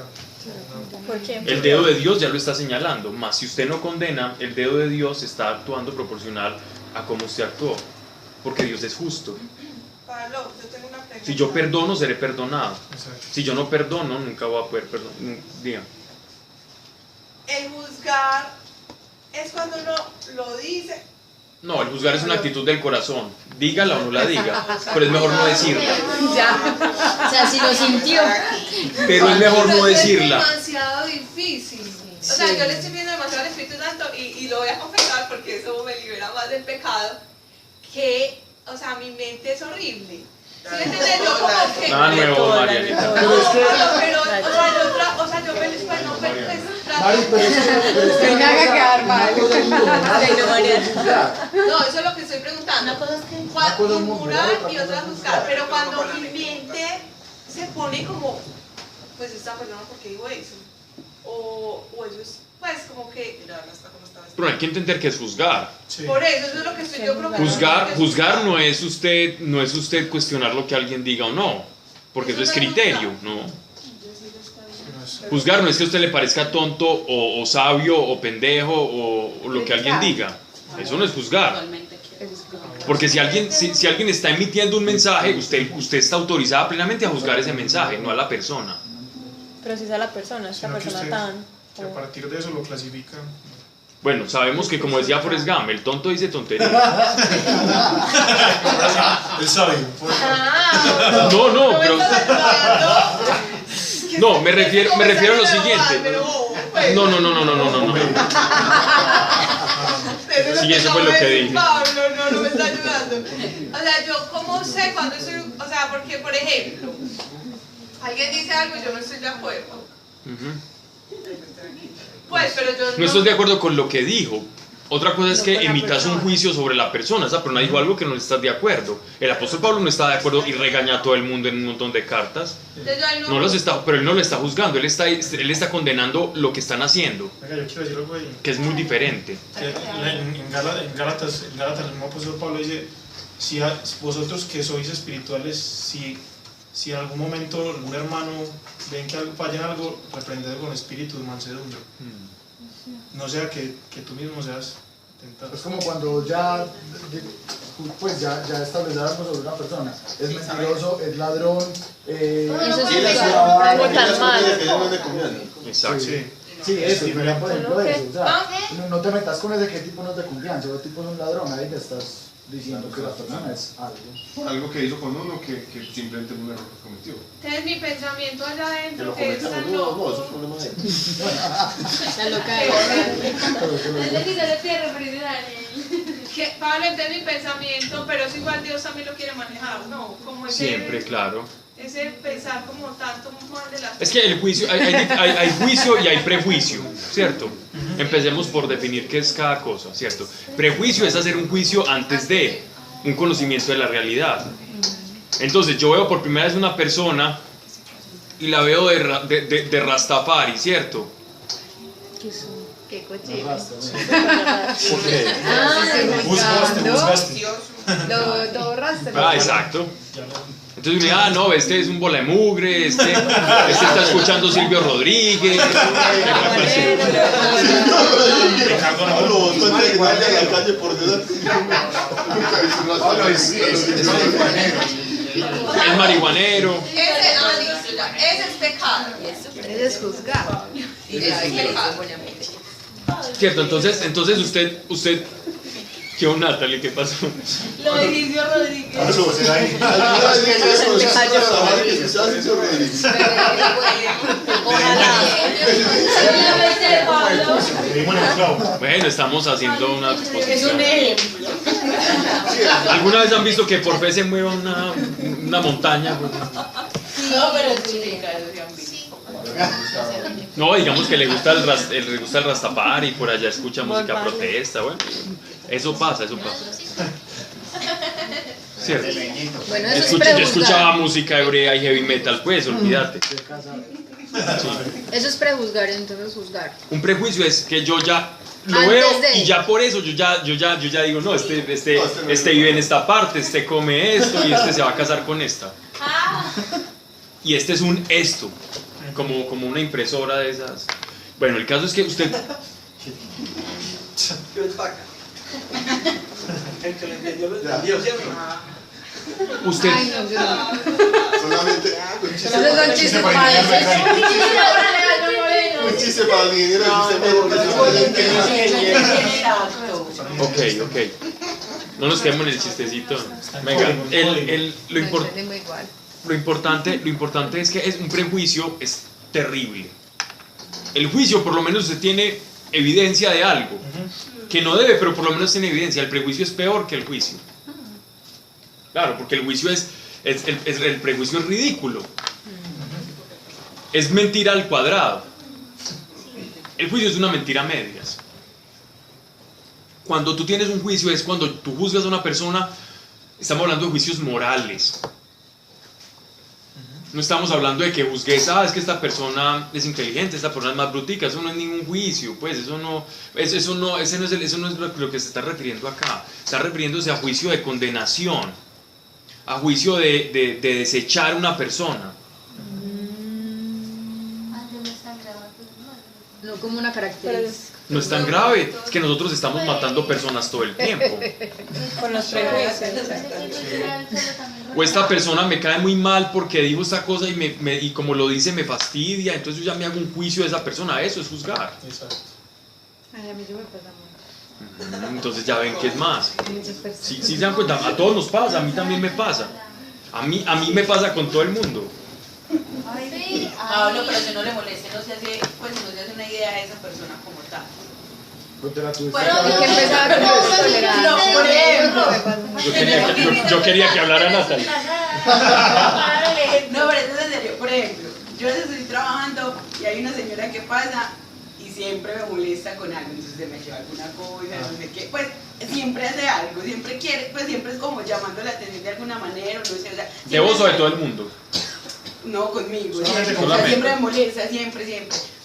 Pues ya a mí me ha empezado como a molestar. A mí me empieza como a molestar. Sin embargo, yo pues, en algún momento le dije como, bueno, me voy a parar y le voy a decir, vea, doña Sonia, eso me molesta. Pero nunca pues como que es que pues no, nunca le he dicho ni he pensado nada similar. No, eso no es un juicio, es una persona chocante. Mentira. A mí no me pasaba eso. No. Una chocante no es un juicio. No. No, porque lo es. Ay, sí, ahora, por ejemplo, Si tienes una persona, si tienes un amigo, no voy a dar ese ejemplo, pero si tienes una persona, bueno, si una persona, un amigo que siempre te saltó a los y te coge y te abraza todo el tiempo y uno ya media hora así. No tan pasado. Sí, ya, pues. Sí, uno dice, ay no, entonces ya cuando lo vas a saludar a uno y venir. O algo así, pues, por decir alguna cosa, dice, ya es chocante, no estás emitiendo un juicio, es una cosa, ¿cierto? Ya. Es una característica de la persona. Sí. El problema es cuando uno va y le dice al otro como, ay, este es súper chocante porque viene y me abraza media hora, no. Eso ya es mal, ya hay maledicencia, porque a otro le puede gustar mucho. Sí. ¿Ah? A otro le puede gustar mucho. Pero no le Sí, tiene que Puede ser que hablar. otra persona diga tan afectuoso. ¿Cierto? No, ahí se tiene que Puede ser que quedar. o puede ser que una sola simplemente le caíste bien y está llamando tu atención. O quiere conocer a Dios. O quiere que ores por él. Bendígala a mí. Bendígala a mí. Pero eso no, amigo, usted está como Bendígala a mí. Yo solo le digo una cosa, lo que a usted le choque en una persona es como si fuera un espejo. sea, que no es así pues que vas a las oficinas de tus amigos y te les hablas como No, al contrario, me molesta mucho porque, digamos, yo soy muy pesada con las charlas o con las palabras, pero nunca pues charlas de contacto o meterme como con las cosas de nadie, entonces por eso me molesta sobremanera, porque siento que rompe el límite. Pues como, exacto, que me invade. De pronto Dios quiere que invadan un poquito más tu espacio. Eso es entrenamiento. De hecho, mis compañeros como que lo notan, como que yo digo... Completo. Calmada. Pero Dios está trabajando en eso porque esas son cosas que Dios trabaja como hasta el punto en que ya no te Uy, se estaba muerto. Ya dice todo lo que quieras. Bueno, juicio es un juicio moral. Juicio es categorizar a una persona de mala o buena y sentenciarla. Es decir, producirle un juicio es una sentencia. Un juicio es dar sentencia. Ya, eso es un juicio. Nosotros no podemos dar sentencia. Nosotros no podemos decir que alguien es bueno o que alguien es malo. Podemos juzgar actos buenos o actos malos. Por ejemplo, el monstruo de Montserrat, el de las noticias. Nosotros no somos jueces de él. Decir que esa persona se condenó, ya eso es un juicio. Eso es un asqueroso. O decirle monstruo. Entonces, los medios sí lo categorizaron como el monstruo de Montserrat.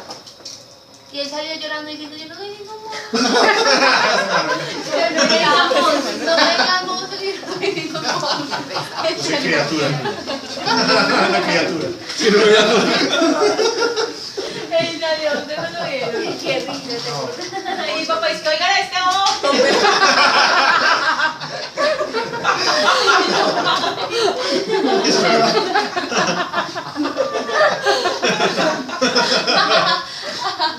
Ese man que...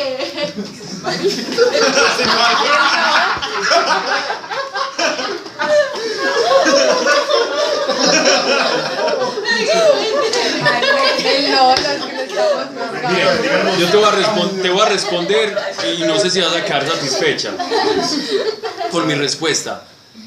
Nosotros solamente tenemos una deuda de amor con el prójimo. Llámese monstruo, llámese el que me cae muy bien, llámese hermano, papá o monstruo. Tenemos una deuda de amor con todos. Ya. Ese es el único juicio que nosotros podemos hacer. Nosotros tenemos una responsabilidad de amar a todo el mundo. Y pare de contar. Porque todos éramos unos monstruos en comparación a Dios y a Jesús. Todos nosotros somos unos monstruos. Y Él dio su vida por nosotros.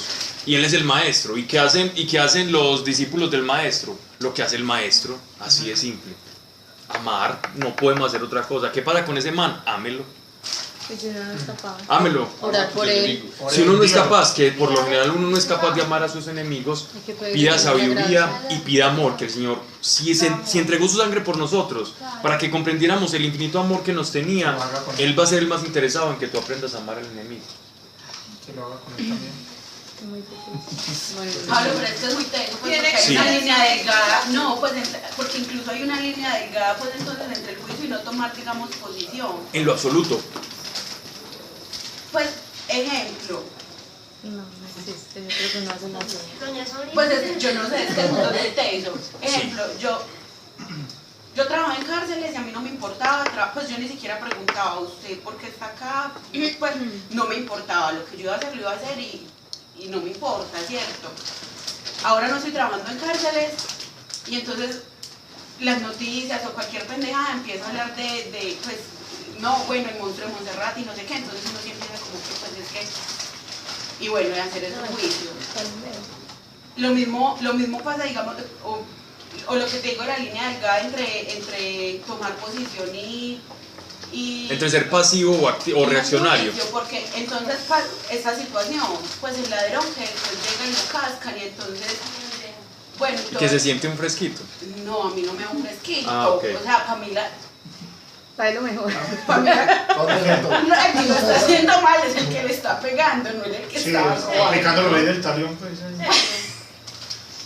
Pues entonces yo no sé, hay una línea de... Disfruta. No, al contrario. Pues, o sea, para mí que lo está incluso sí, antes peor ver esa ira desatada en una persona. Entonces hay una línea delgada entre el juicio y... No, pero en el ejemplo que me diste es todo lo contrario. El ejemplo que me diste es el no juicio. pero al contrario, pues yo no sé. No, es todo lo contrario. Es a pesar de que una persona necesite ser, en la ley del talión, necesite ser apaleada, ¿por qué lo están apaleando? Se lo tienen que amar. El ejemplo que me estás dando es el papel cristiano. No es el papel de tomar, como tomar venganza, ¿no? Entonces sería la inversa. Pero también hay que tener amor con él, hay que amar a ese otro que lo está golpeando por haber, o sea, es que es una cosa muy... Sí, hay que amar a todos, pero es que amar a todos no significa, amar a todos no significa ser una estatua de amor y paz, que no hace nada. Eso es lo que te digo, entonces... Por ejemplo, si en esos momentos llega un movimiento, voy a poner un ejemplo incluso más fácil. Si en esos momentos hay un movimiento bien fuerte, como el que ocurrió en Argentina, y todas las personas nos empiezan a obligar por ley, o como en China, si usted tiene tantas personas, entonces usted tiene que abortar. Entonces yo lo voy a amar y no me voy a oponer a que me hagan, como mujer, que te hagan abortar. No, yo me opongo. Y si tengo que entregar mi vida por esto, me opongo. Y si me toca pelear y para no dejarme hacer, por encima está Dios, al César lo que es del César y a Dios lo que es de Dios. Por encima está la palabra y el amor de Dios y la ley de Dios. ¿Sí me hago entender? Lo vas a amar y no lo vas a juzgar y no lo vas a condenar. Como Jesús, perdónanos porque no saben lo que hacen. Pero también le dijo, ¿por qué me pegas? Y también le decía, raza de víboras. ¿Cierto? Sí. Jesús no les decía, no, eso era lo que era, pero él lo podía ver, nosotros no. Entonces hay Jesús hay un hilo delgado. Exacto. Pues perfecto. Entre juzgar y justicia. Es que una cosa es juzgar el acto, otra cosa es juzgar la persona. Sí, sí. O sea, que tú digas, está mal que le pegue, más no estás hablando de él. O sea, si lo que le está dando rabia es el acto que él está condenar el haciendo. acto que va contra la palabra de Dios. Y otra cosa es condenar a la persona. De hecho, así aparece en La iglesia tuvo esa misma controversia, ¿sabes, Natalie? Que la cosa es compleja. La iglesia tuvo esa, con el imperio, con la expansión del imperio otomano y los musulmanes, por ejemplo, cuando entraron a atacar la catedral de Santa Sofía y se metieron a Turquía, la iglesia se vio en una confrontación muy delicada, porque ellos decían, bueno, nosotros estamos en paz, nosotros hablamos del amor, pero se nos están metiendo estos musulmanes, ¿qué hacemos? A las armas, pongámonos una cruz en el escudo y en la coraza. Ya después las otras cruzadas no fueron tan buenas, pero ya eso es otra cosa aparte, ¿cierto? Y defendamos la tierra, se daban la bendición, bendecían la espada, se nombraban caballeros y a pelear para no dejarse quitar la tierra. Cuando fueron a desocupar Jerusalén, que le pidieron ayuda, los judíos tenían una buena relación en esos momentos con Roma. Algunos les pidieron ayuda y ellos fueron, vamos a pelear con Saladino, vamos a combatir con ellos. Y entonces ahí es donde empiezan esas crisis de fe, ¿cierto? O sea, un militar bien creyente, ¿cómo hace, cierto? En medio de un combate. Se lo tiene claro, Dios patria. No, un militar, alguien que un combatiente. Él pelea con ideas, pero un combatiente. Pero también. O sea, alguien que no. Pero es que la tiene clara también. Él va con Dios y sabe que va a poner. Es bien complicado. Esas situaciones son bien complicadas. Y juzgar. No, pero pues eso, pues. No. A mí eso no me parece justificar. Pues, Se tendría que salir Pablo, ¿no? Se mete con él. Esa es la idea que tienen en la cabeza. Uno ve la policía y siempre tiene Dios y patria. No, la pregunta es que se forma ahí la paradoja, ¿cierto? Estoy matando a un hermano porque piensa diferente, porque tenemos ideologías diferentes y los dos pueden ser bien creyentes. Sí. Pablo, y no se deben salir. Pues porque están haciendo algo en contra de él. Si vamos a irnos al ideal, no debería existir armas. Pues sí, claro. Si vamos al ideal, es decir, si todos fuéramos, si existiera una iglesia universal, Si se hiciera la voluntad de Dios, no existiría nada. es que si todos fuéramos cristianos, no existirían ni fronteras. Claro. No existiría, es que esto es Venezuela y que esto es Colombia. Ah, no, hombre, esta es la vecindad de todos. No existirían naciones ricas y naciones pobres si todos fuéramos cristianos. No tendrían por qué existir. ¿Cierto? Entonces, si vamos a ir como al extremo ideal, las guerras, las armas, los bandos, eso no tendría, los ejércitos son ridículos. Para Dios son ridículos. Para la iglesia, para el Espíritu Santo, ¿cierto? Alguien lleno del Espíritu Santo matando a alguien lleno del Espíritu Santo, eso no tiene lógica. Un hermano matando a otro hermano, es que eso es la iglesia, somos hermanos, eso no tiene lógica. Si todos nos reconociéramos como iglesia, los que somos iglesia, nadie levantaría una mano. De hecho, si uno se pone a ver la mano humana está hecha exclusivamente como pinza, como algo, como un instrumento creativo. Los que hemos peleado en el colegio, cuando uno le da un puño bien dado a alguien, como le queda doliendo a uno. ¿No se acuerdan eso? Ustedes nunca le hizo un puño, o maldado más bien, que le volteaba a uno el mascadero y después le pin, como quedaba doliendo la mano. Eso era terrible, porque la mano no fue hecha para eso. Dios no hizo la mano para dar puños. Dios no nos dio a nosotros colmillos de jabalí. Dios no nos dio a nosotros espuelas en los talones. No nos dio colmillos para morder. Nosotros no tenemos, vean, los boxeadores, ese es el problema, todos terminan con problemas mentales. Porque el ser humano no está hecho para pelear. No estamos hechos para combatir, ni para correr, porque si fuéramos a correr no alcanza el mismo. Ni como animales estamos hechos para construir, para crear. Es que Dios nos pensó de una manera muy diferente. Estamos más, vean, ni siquiera un cabrito se puede estrechar la mano, los pobres les toca hacerse así. Nosotros nos podemos dar la mano, abrazos, podemos dar de todo, porque Dios nos creó de una manera diferente y nosotros usamos todo como no debe ser. Entonces los puños los usamos para dar golpes, ¿cierto? Las manos para dar golpes, las piernas para inventar cosas, para hacer karate, para una cantidad de cosas. ¿Defendernos de qué? Si todos fuéramos iglesia, créanme que la boca sería para alentar al prójimo, para ayudar a mi hermano, para levantar, los brazos serían para levantarlo, para cobijarlo, los pies serían para ir a donde está el necesitado. Eso es el evangelio. Y yo creo que dejemos aquí. Pero lo importante es que el juicio no es hacerse una idea de alguien. Hacerse una idea de alguien no es un juicio, porque nosotros como seres humanos necesitamos tener una idea de alguien. Si yo pregunto por Natalie, yo ya tengo una idea, mal que bien cercana a la realidad o no, yo tengo una idea de Natalie, porque la necesito para yo acordarme de ella. Una idea de Sebastián, yo ya tengo una idea de cómo es Sebastián, su temperamento, de su voz. Eso se puede decir que es un juicio, pero no es un juicio moral. Es un juicio normal, es un juicio material, como categoría. Los juicios morales son los que prohíbe Dios, es decir, juicio condenatorio sobre una persona. Y eso nace más como del corazón, Pablo. Eso es del corazón, lo otro es simplemente un esquema mental para yo definir una persona. Por sus gustos, por sus actitudes, uno va definiendo una persona, eso es un juicio. Esos juicios no condenan porque no son juicios morales, esos no son los que Dios nos está diciendo que no tengamos o no. Si hay una persona que mantiene diciendo chistes muy malos, uno dice, este es el descachado, entonces no por eso es un juicio. Sí, no, entonces no se sienta mal tampoco por todo, porque no es la idea. Yo creo que tú me estabas enloqueciendo. Sí, no. No, porque entonces uno tendría... Cállate, por favor, no puedo tener como idea. Uno tendría que tener a todo el mundo con mente en blanco, ¿cierto? Entonces, un montón de entidades que me rodean. No, Pablo, ¿sabes qué estaba así? Pues porque obviamente todos tenemos como cualidades y defectos, entonces yo solo como que tengo que analizar todas las cualidades y mentalizarme en cada persona solo las cualidades. Ay, no, Mariana, pero pues me estaba amargando, porque el Espíritu Santo lo puede hacer, pero yo era como no puedo pensar como tú quieres hacer siempre las cosas bien, y eso solo lo pone el Señor en el corazón, pero tienes que tener mucho cuidado de no cargarte con cosas innecesarias. Sí, por eso quería saber. De ser más libre, dejar que el Espíritu Santo fluya, y Él va reargullendo nuestra conciencia, y Él va iluminando nuestra conciencia y nos va diciendo, mire.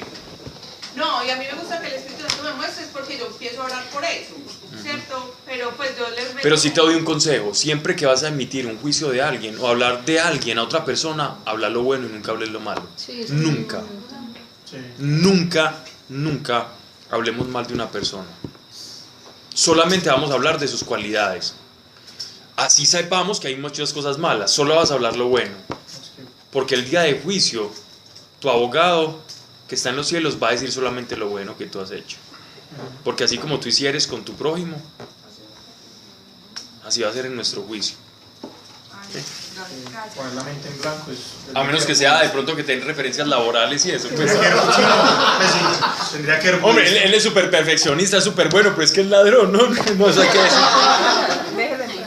es. Hay casos que son, obviamente, que dentro de la sabiduría normal, que uno sabe que no. Es que me pidieron la recomendación de una empleada del servicio, pero me robó y me desembarcó toda la casa. No, ella es muy buena, ella es muy querida, ella quiere mucho a los hijos y uno por allá, pero es ladrona, pero es ladrona. Sí, obviamente sí, claro. Hay que decirlo porque no puedes poner la sin decir más ni decir menos. Exactamente, porque es diferente, es para una cuestión práctica. Es para una cuestión práctica que... No la va a descalificar, pero tampoco va a negar una realidad.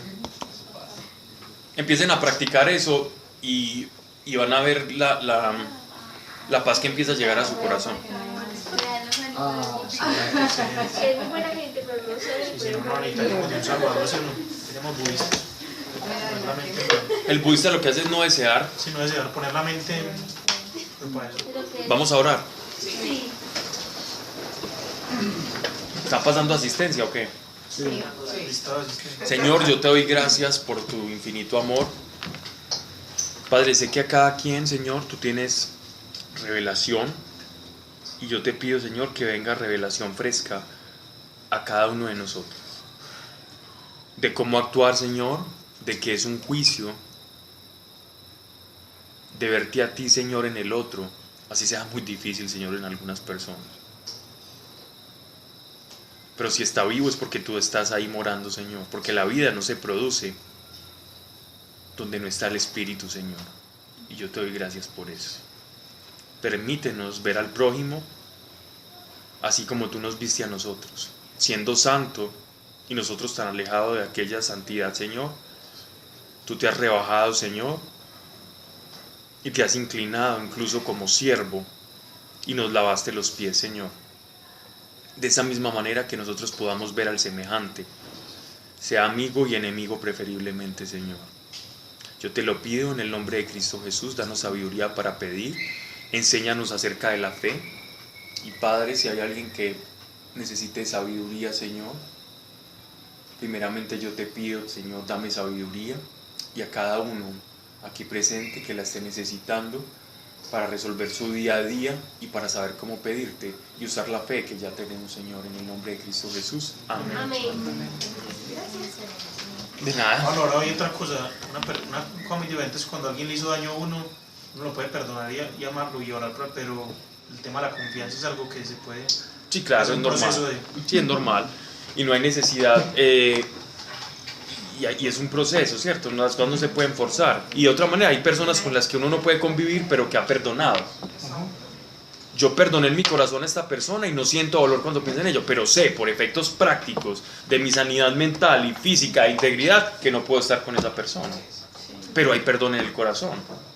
La gente cree que el perdón es estupidez, el perdón no es tontería, el perdón no es falta de practicidad, el perdón es incluso súper práctico. Yo sé que hay una persona que es una persona que tiene problemas y que haya sido un violador empedernido, ¿cierto? Entonces, hombre, yo lo perdoné, pero yo no voy a estar al lado de esa persona. O cosas de ese estilo, por poner un ejemplo pues muy bizarro. Sí, sí. Total. Ya empezó el bullying. Ahora, ¿quiénes quieren orar? Paulín. La única.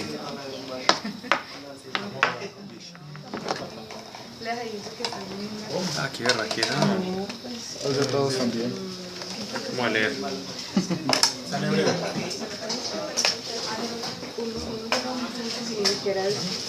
Voy a leer lo que cada uno escribió, no mentira.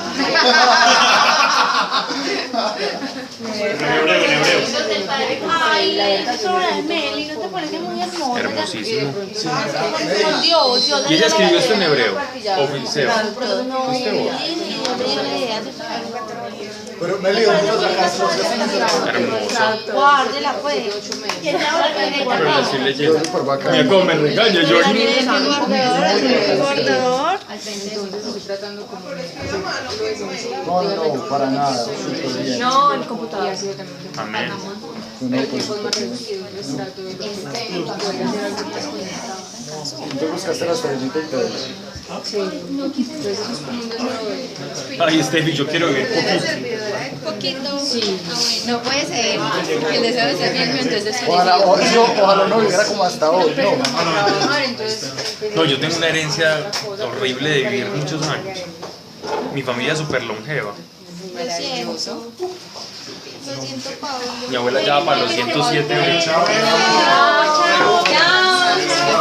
Hasta luego, maestro. Hoy era deber de papá. Lo pensé más como... No, está bien, es bonito, esa es la bendición de los judíos. Pero no tanto por la bendición de los judíos, sino que siento que tienes mucho que compartir a mucha gente. Sí, chiquillo. Gracias,